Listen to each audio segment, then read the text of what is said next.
जब आप जनप्रतिनिधित्व के क्षेत्र में काम करते हैं और जवाबदारी लेते हैं तो सत्ता के बाहर भी एक जवाबदेही होती है।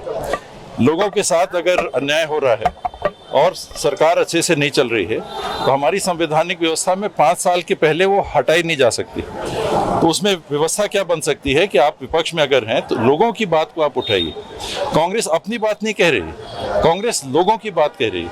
बिजली बिल अगर बढ़ रहा है और बिजली की कटौती हो रही है तो कांग्रेस की नहीं, ये लोगों की। स्कूल बंद हो रहे हैं तो ये लोगों के बंद हो रहे हैं। अगर खुश है तो फिर हम लोग तक वो बात नहीं आती। बात अगर आ रही है तो उसका कारण ही ये है कि लोग संतुष्ट नहीं हैं।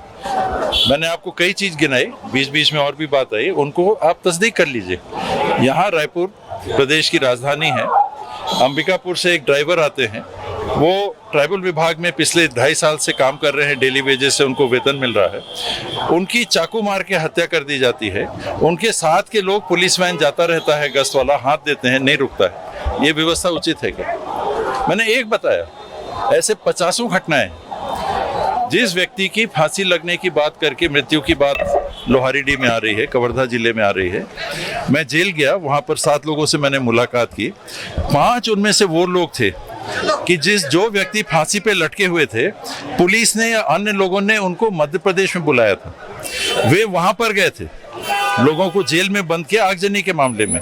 उनको वहां बुलाया गया था, जब तक लाश को उतारा नहीं गया, डॉक्टर नहीं आए, पुलिस नहीं आए, तब तक वो वहां थे। उसके बाद उनको कहा गया कि पोस्टमार्टम होते तक आप वहीं रहिए। उन लोग दिन भर वहां पर थे। फिर लाश ले जाने की व्यवस्था उस समय तक नहीं हो पाई थी किन्हीं कारणों से। अगले दिन सुबह लाश ले जाने की बात हुई। इन लोगों ने मुझे बताया, जो 7 लोगों का मैंने आपको हवाला दिया, जिसमें 5 लोग फांसी पे लगे व्यक्ति के शिनाख्त और अन्य कार्रवाई के लिए बुलाए गए थे। उनने कहा जिस गमछे से व्यक्ति लटका हुआ था उस गमछे में खून लगा हुआ था। ये उनने मेरे को बताया।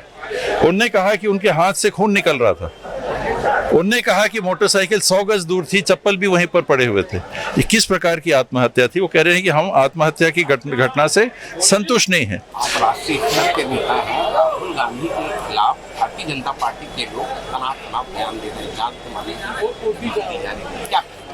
राहुल जी क्योंकि एक सच्चे मन से अच्छा करना चाहते हैं, निडर हैं,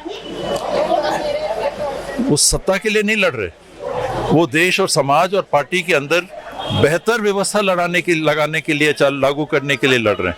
उनका जो संघर्ष है व्यक्तिगत नहीं है।